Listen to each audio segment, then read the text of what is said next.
Hello everyone. Welcome to my channel. Please subscribe and keep watching more details. General Hospital next 2 weeks, June 16th to 27th. Drew in danger and Carly's big move. On Monday, Anna Devane, Finola Hughes, decides she's going to lock Dante Falconeri, Dominic Zamprogna, and Chase, Josh Swickard, down in a holding cell until they can learn to be partners again and act like grown-ups and be civil to each other and professional. When your boss puts you in a timeout, it's time to rethink what you're doing. And she tells the guard he can turn the hose on Chase and Dante if they don't stop bickering. Meanwhile, Tracy Quartermaine, Jane Elliott, confers with Martin Gray, Michael E. Knight, and he tells her there's a way that both of them could win. I don't know if he's talking to Tracy about her and Drew both getting a win or Tracy and somebody else.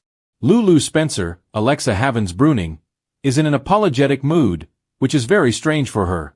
She, of course, is still slapping at Brooke Lynn Quartermaine, Amanda Setton, and frankly, for me being a big self-justifying jerk, she just didn't have to do what she did. She did what she wanted to do. However, it does look like Lulu is going to apologize to Gio Palmieri, Giovanni Mazza, because Lulu thoughtlessly blew up his life and rationalized her actions. Gio overhears something unsettling. Maybe it's him overhearing Lulu running her mouth again. Jocelyn Jacks, Eden McCoy, tells her WSB handler, Vaughn, Bryce Durfee, that if there's info on Hank Dalton's, Daniel Goddard, phone, she'll be able to get it off there. Vaughn is undercover as a maintenance guy at the building, the location where she is working for Professor Dalton. Plus, Carly is showing Jack Brennan, Chris McKenna, some appreciation, and she tells Jack that there's something they should have done a long time ago, and he wants to know what it is, because they've done a lot of stuff. So, we'll see. Drew vs. Jason showdown and Lulu surprise on General Hospital. Jason Morgan, Steve Burton, vs. Drew showdown continues on Monday. Drew Kane wants Jason talk to Michael Corinthos, Rory Gibson, take an offer to him. Obviously, it's about some sort of compromise with Willow Tate, Caitlin McMullen, but Jason's furious at Drew and basically says until Willow sees the truth, there's no compromise. Tuesday, June 17th, Lulu is getting a nice surprise. I can't imagine it's from Dante or Brooke Lynn Quartermaine, Amanda Setton. Maybe it's from Tracy, maybe from Rocco Falsaroni, Finn Francis Carr. We'll see. Jocelyn's idea, Michael's offer, and Sasha's worries in General Hospital. Jocelyn has an idea that she runs by Vaughn. And of course they're trying to get the tech, trying to get the research that Dalton has developed for the WSB. I'm not exactly sure if Jocelyn knows the full extent of her mission just yet. And Michael gets an offer from Curtis Ashford, Donnell Turner. And I wonder if it's to team up and destroy total douche nozzle Drew. Think we're all, hoping for a murder mystery for Drufus. Things are looking up for Emma Scorpio Drake, Braden Bruner. She gets the upper hand and could be with Jocelyn. Plus, Sasha Gilmore, Sophia Matson, is worried. I hope it's not about her baby. It might be about Michael wanting to co-parent when she's still not sure she wants him in her and the baby's life just because he's high profile. Or could be about Willow's collapse at the custody hearing. Willow's decision, Curtis's rejection, and Trina and Kai's news on General Hospital. Wednesday, June 18th.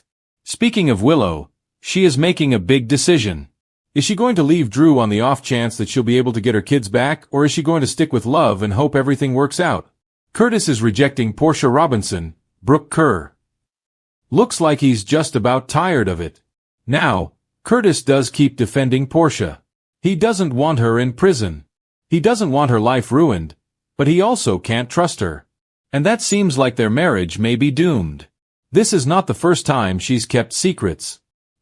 She kept the fact that he was Trina Robinson's, Tabiana Ali, secret for 2 decades. It's kind of funny. Everybody seems to keep kids' secrets for about 20 years on General Hospital. And speaking of the hunky head of Aurora Media, Curtis gets together with Jordan Ashford, Tanisha Harper. They are having another serious talk this week. I'm sure Drew is going to be on the menu and Portia and all kinds of things. Trina and Kai, Jens Austin Astrup, get big news. Is he being told that he can play football again? Was Kai's surgery a smashing success? We'll find out. This could also be related to what he overheard that Trina just wants to drop and leave alone. Liz's revelation and Sasha and Michael's discussion on General Hospital. Elizabeth Weber, Rebecca Herbst, reveals something. And I think she may tell somebody about Christina Corinthos Davis, Kate Monsey, cutting Rick Lansing's, Rick Hurst, break lines. But she might even tell her ex-Rick she knows what is going on, which would be a big shocker. Sasha and Michael have a very honest and heartfelt discussion about the future. Marco's worries, Sonny's grilling, and Anna's support on General Hospital. Thursday, June 19th, we've got Marco Rios, Adrian Anchondo, kind of at odds with himself. You know, he doesn't like Natalia Rogers Ramirez, Eva LaRue, attitude, and this woman's just unpleasant, by the way. Not only is she horribly homophobic and just until recently very unapologetic about it, but this is not her first DUI. She's just a horrible drunk jerk. And I think she and Drew could both leave General Hospital. We could have a double murder mystery. Wouldn't that be great? But Marco is worried about her. And I think he's also worried about what he saw in Alexis Davis's, Nancy Lee Grahn, accounting thing that he saw. And I think he may bring his dad Sidwell, Carlo Rota, in on some of this. Not the legal stuff that he's not allowed to tell his dad. Also, Sonny's grilling Sidwell on Thursday. Sonny may still suspect Sidwell of ordering the bombing of his penthouse. And of course, Sonny still wants to sell the piers and get out of the mob business on General Hospital. And Sidwell's his best shot. Anna lends an ear to Jordan and Michael is talking with Jason, and at this point they may know about Willow's breakdown and Drew's offer. Christina's warning, Emma and Joe's moment, and Willow's announcement on General Hospital. Friday, June 20th. Christina warns Michael, and I wonder if she's telling him not to cave in, not to feel bad for Willow, not to back off at all. Emma and Gio have a moment of some sort. Maybe they're sparking. I do like them together. Willow makes a big announcement, and somebody has Tracy backed up into a corner. Could be Drew, could be Martin. And Ava Jerome, Maura West, has some advice for Nina Reeves, Cynthia Watrose.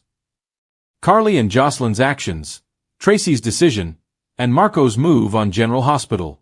As the weekend's going into the following week, June 23rd through the 27th, Carly and Jocelyn may be salting the wound when they see Willow and Nina and Drew about Michael taking custody of the kids and how Willow's skanky cheating behavior and Nina enabling it and Drew just being, Drew, means that they don't have a short on drama.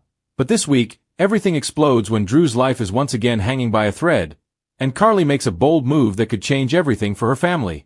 The tension ripples through the town as secrets, betrayals, and power plays send shockwaves across General Hospital, the Quartermaine Mansion, and even Sonny's empire.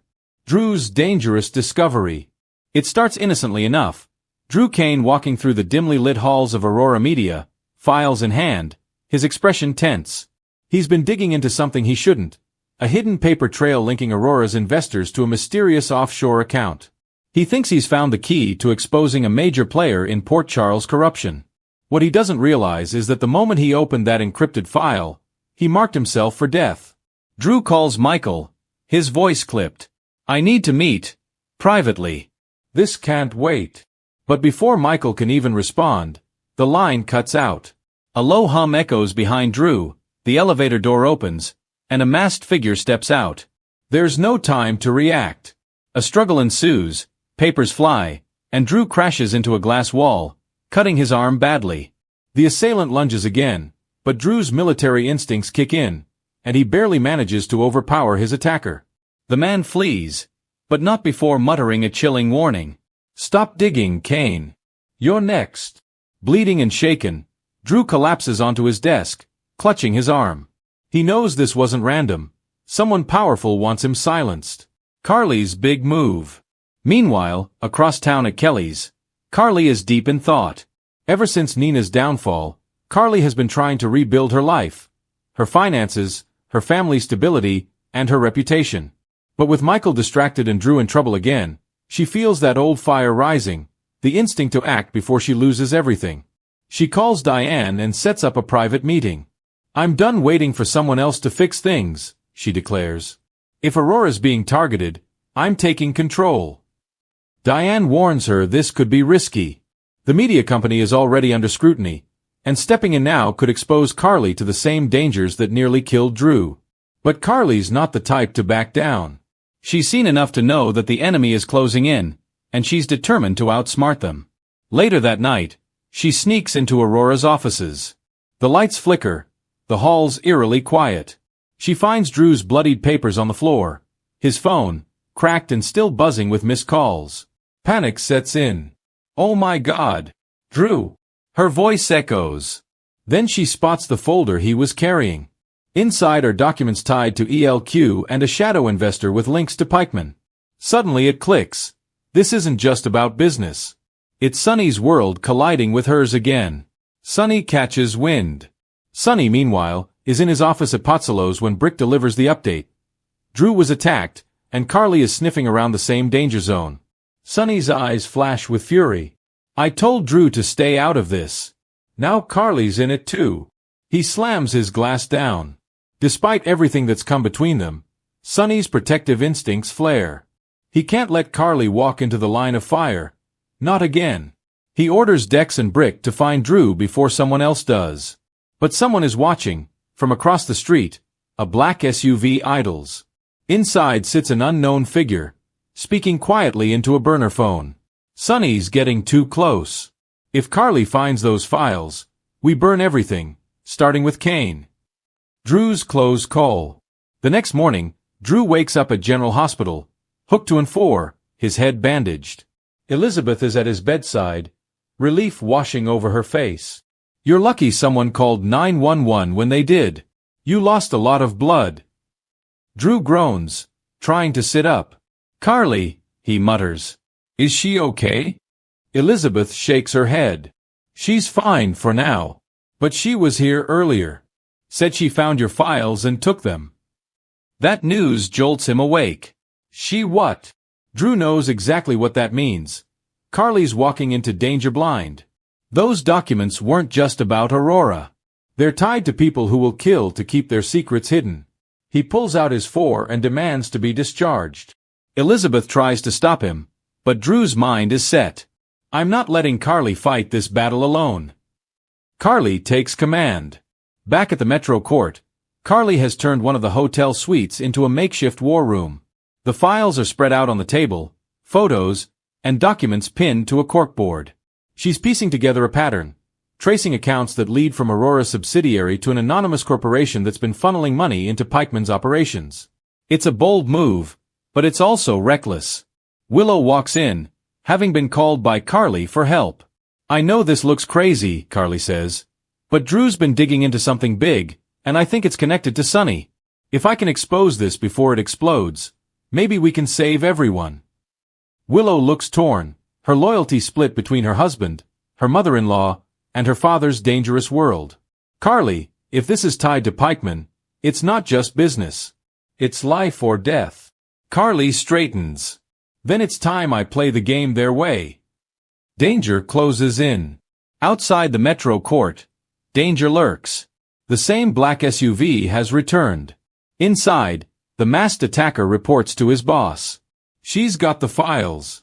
"Orders." A cold voice replies, "Take her out before she gets to Sonny." Inside, Carly doesn't notice the red laser dot flicker briefly across the window. She's too focused on the files, and the final name that catches her eye, Justine Corbin. Her eyes widen. "Oh my God, it's family." Just as she reaches for her phone to call Sonny, a gunshot shatters the glass. Carly ducks, screaming as bullets tear through the room. Chaos erupts, alarms blaring, guests screaming, but somehow Carly scrambles out through the hallway, clutching the folder tight. She makes it to the elevator, breathless, whispering to herself, "You're not winning this. Not this time." The cliffhanger. The episode ends in true General Hospital fashion, with Drew arriving at the Metro Court moments after the shooting. He sees the shattered glass, the blood on the floor, and Carly's phone lying abandoned near the door. He picks it up, trembling.